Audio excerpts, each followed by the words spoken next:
Mi amigo querido, en este estudio veremos la importancia de darle un fundamento bíblico a cualquier experiencia de reavivamiento que surge en la iglesia. Porque la verdad es que el ser humano es muy deslumbrado por las cosas espectaculares, por lo que brilla, por las luces. Mira, cuando el Señor buscaba un rey para Israel en los tiempos de Samuel, Él definió muy bien la debilidad humana al respecto de dejarse impresionar por lo que es bonito. Aquí en Primera de Samuel, capítulo 16, versículo 7, dice lo siguiente: no mires a su parecer, ni a lo grande de su estatura, porque yo lo desecho, porque Jehová no mira lo que mira el hombre, pues el hombre mira lo que está delante de sus ojos, pero Jehová mira el corazón. Bueno, con el reavivamiento puede suceder algo parecido. El ser humano puede dejarse impresionar por las exterioridades. Gente llorando, cantando, con los ojos cerrados, las manos levantadas, milagros, cosas espectaculares, en fin. Cualquiera que mira una iglesia así puede pensar, oh, mira, el reavivamiento está llegando.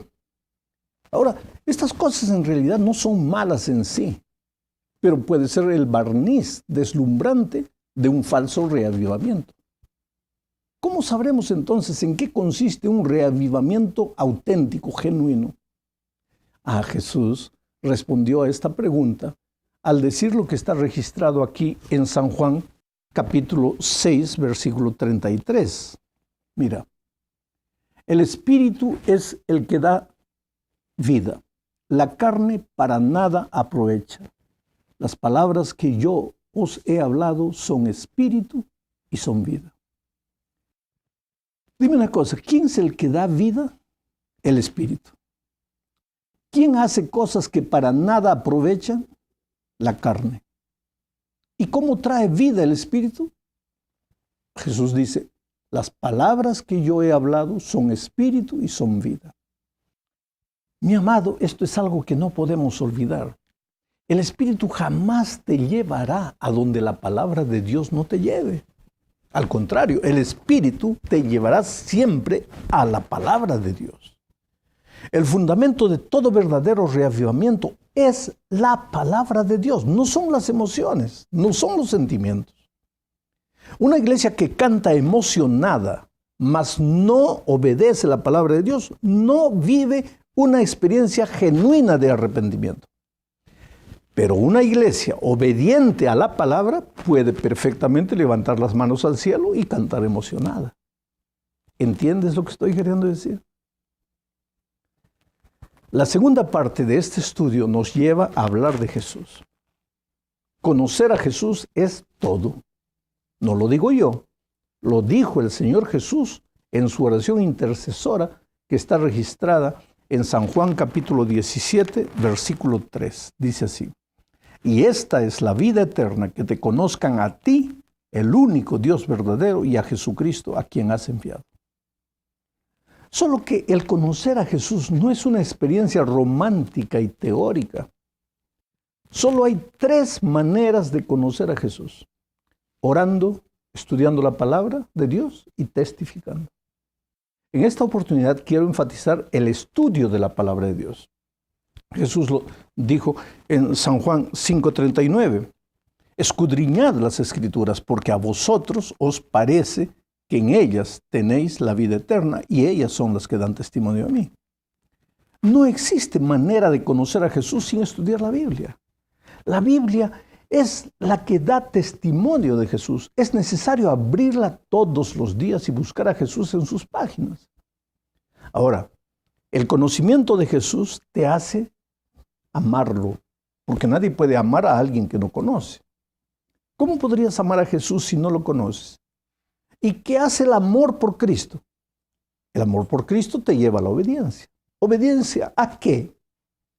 Primera de Juan 2, 3 al 5 responde: y en esto sabemos que nosotros le conocemos si guardamos sus mandamientos. El que dice yo le conozco y no guarda sus mandamientos, el tal es mentiroso y la verdad no está en él. Pero el que guarda su palabra, en este verdaderamente el amor de Dios se ha perfeccionado. Por esto sabemos que estamos en Él. ¿Notas la relación estrecha que existe entre conocer a Jesús, amarlo y obedecer sus mandamientos? Las tres son la misma experiencia. Ahora, si el reavivamiento no es otra cosa que nueva vida en Cristo, tampoco existe reavivamiento sin conocer, sin amar y sin obedecer a Jesús. Cuando una persona está enamorada de otra, lo que más desea es ver feliz a esa persona. Por eso Jesús murió en la cruz por nosotros, porque Él nos ama. En esto se prueba el amor de Dios, en que Él murió por nosotros. Jesús no se quedó en el cielo, levantando la mano con los ojos cerrados, cantándonos un himno bonito de amor. No, no, no. No habría nada de malo en eso, pero es que Jesús hizo más que simplemente eso. Más que darnos una declaración romántica de amor. Él se levantó, dejó todo en el cielo y vino a morir por nosotros en la cruz. ¿Pero qué con relación a nuestro amor por Él? ¿Se limita a cantar emocionado un himno de amor muy bonito? ¿O va más allá, adentrándose en el terreno de la obediencia? ¿Podemos comparar el amor de Cristo por su iglesia y el amor de la iglesia por Cristo? Hablemos ahora del formalismo, del fanatismo y de la fe. Esta es la tercera parte. El formalismo y el fanatismo son los extremos de la fe auténtica. Al enemigo le gusta llevar a las personas a los extremos. No quiere a nadie en el punto del equilibrio. En los tiempos de Cristo, los fariseos habían caído en el terreno del fanatismo. Amaban a las reglas, pero no amaban al Señor. Tenía una preocupación exagerada por lo que se veía por fuera. ¿Qué dirán los otros? ¿Qué pensarán? Somos el pueblo de Dios y tenemos que ser ejemplo. Pero Jesús les dijo lo que está registrado en Lucas 11:39. Ahora bien, vosotros los fariseos limpiáis lo de fuera del vaso y del plato, pero por dentro estáis llenos de rapacidad y de maldad. El problema de los fariseos tal vez no fuese la exagerada preocupación con los detalles exteriores. Creo que el aspecto exterior de una persona es importante. El problema de los fariseos era que no le daban la misma importancia a lo que iba por dentro. Su vida exterior no era el reflejo de su vida interior. Habían caído en el terreno del fanatismo hipócrita. Ahora, el otro extremo es el peligro de nuestros días. Creer que la gracia de Jesús nos salva y que la conducta cristiana no tiene la mínima importancia. Vivir en el pecado creyendo que la gracia de Cristo es la sábana que esconde todo. Creer que ir una vez por semana a la iglesia y participar del culto ya es suficiente. Esto es caer en el terreno del secularismo indiferente. El remedio para no caer en los extremos, ni en el fanatismo, ni en el secularismo, es la fe en Cristo, fruto del relacionamiento constante con Jesús. Cuando una persona vuelve sus ojos a Jesús, ahí experimenta un genuino reavivamiento, porque Jesús, el Señor de la vida, pues le imparte vida nueva. Pero hay un peligro, confundir la emoción con el reavivamiento. No basta decir Señor, Señor, es necesario hacer la voluntad del Padre. Y la voluntad de Dios es que conozcamos a Jesús en una experiencia personal. A estas alturas tal vez surge una pregunta. ¿Cómo puedo saber yo si estoy en el terreno del fanatismo? Creo que la mejor manera de saber es si empiezo a mirar a los otros y desear el cambio de los otros, olvidándome de mí. Ahí estoy en el terreno del fanatismo. ¿Y cómo puedo saber si caí en el terreno del secularismo? Si mi vida religiosa se limita solo a ir a la iglesia, sin tener una vida devocional personal, a solas, ahí estoy en el terreno del secularismo. El revivimiento genuino empieza con la propia persona. La persona que lo vive no mira ni se compara con los otros. Es como brasa viva que sin decir nada enciende también al que está a su lado. Pero ahora, querido, necesitamos continuar. Y ahora vamos a hablar de la diferencia que existe entre el falso y el genuino reavivamiento.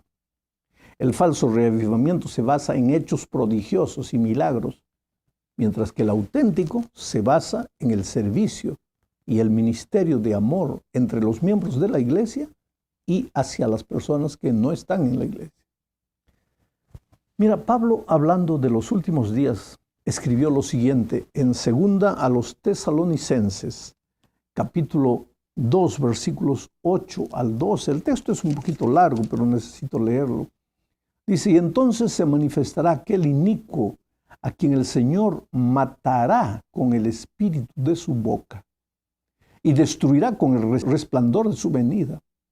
Inicuo, cuyo advenimiento es por obras de Satanás, con gran poder y señales y prodigios mentirosos, y con todo engaño de iniquidad para los que se pierden, por cuanto no recibieron el amor de la verdad para ser salvos. Por esto, Dios le envía un poder engañoso para que crean la mentira, a fin de que sean condenados todos los que no creyeron a la verdad, sino que se complacieron en la injusticia. Mira, aunque este versículo originalmente se refiere al poder religioso que en los últimos días tratará de dominar al mundo, el principio del engaño es oportuno al tema que estamos estudiando. Aquí se habla de señales, de prodigios mentirosos, pero dice que los únicos que serán engañados son los que no amaron a la verdad, o sea, los que no buscaron la palabra de Dios. Mucha gente hoy se pregunta, si no podemos confiar demasiado en los milagros, ¿por qué Jesús entonces hizo tantos milagros? La respuesta es simple. Jesús era el Mesías. Pero aunque hizo milagros, te vas a dar cuenta que su ministerio no consistía solo en hechos prodigiosos. Su ministerio tenía como foco principal la salvación del alma y no solo la salvación del cuerpo. Muchos lo siguieron por causa de los milagros. ¿Y dónde estuvo esa gente el día en que Él fue crucificado? Todos lo abandonaron. Pues ese es el resultado de fundamentar la fe apenas en hechos milagrosos. Ya en el caso de la iglesia primitiva, donde también hubo muchos milagros, los hechos prodigiosos, los milagros, fueron necesarios por causa del contexto que la iglesia vivía en aquel momento. La iglesia estaba naciendo. Los milagros eran herramientas que Dios le daba a la iglesia primitiva para despertar la atención del pueblo. Hoy también pueden suceder milagros. Los milagros no son malos. Dios es un Dios de milagros. El problema es creer que los milagros son evidencia de un reavivamiento, cuando no lo son. La verdadera evidencia es la vida transformada, la vida misionera, la vida dedicada de cada miembro. Bueno, llegamos al fin de este estudio hablando de la diferencia entre los frutos y los dones del Espíritu Santo. Cuando una persona recibe a Cristo o es reavivada, los frutos aparecen de manera natural en esa vida. Jesús dijo eso aquí en San Juan capítulo 15, versículo 5. Yo soy la vid, vosotros los pámpanos. El que permanece en mí y yo en él, este lleva mucho fruto, porque separados de mí nada podéis hacer. Mucho fruto. ¿Qué frutos son esos?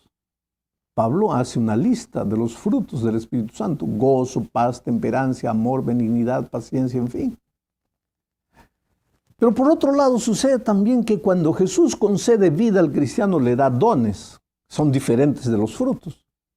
Y eso está escrito aquí en 1 a los Corintios, capítulo 12, versículo 4. Hasta el 7 dice así. Ahora bien, hay diversidad de dones, pero el Espíritu es el mismo. Y hay diversidad de ministerios, pero el Señor es el mismo. Y hay diversidad de operaciones, pero Dios, que hace todas las cosas en todos, es el mismo. Pero a cada uno le es dada la manifestación del Espíritu para provecho. Querido, estos dones que Dios da a sus hijos son para el crecimiento de su iglesia, para el servicio de amor que la iglesia necesita prestar al mundo. Los frutos del Espíritu son la evidencia de que estamos en Cristo. Los dones del Espíritu son las habilidades que reciben aquellos que están en Cristo. El peligro está en confundir la evidencia con las habilidades. Explico con una ilustración. La evidencia de que estoy bien de las piernas es que puedo andar. Ahora, dominar la pelota con los pies es una habilidad. ¿Te das cuenta? El falso reavivamiento da exagerada importancia a los dones. El verdadero reavivamiento da importancia a los frutos, sin menospreciar los dones. Eso tiene que estar bien claro en nuestra mente. Que Dios nos ayude a buscar al Señor con todo nuestro corazón, recibir la vida nueva, reavivamiento, que los frutos aparezcan en nuestra vida, gozo, paz, mansedumbre, temperancia, un carácter lindo, de amor, de cariño para las personas, y también pues los dones que hemos recibido que sean colocados al servicio del Señor. Dios te acompañe.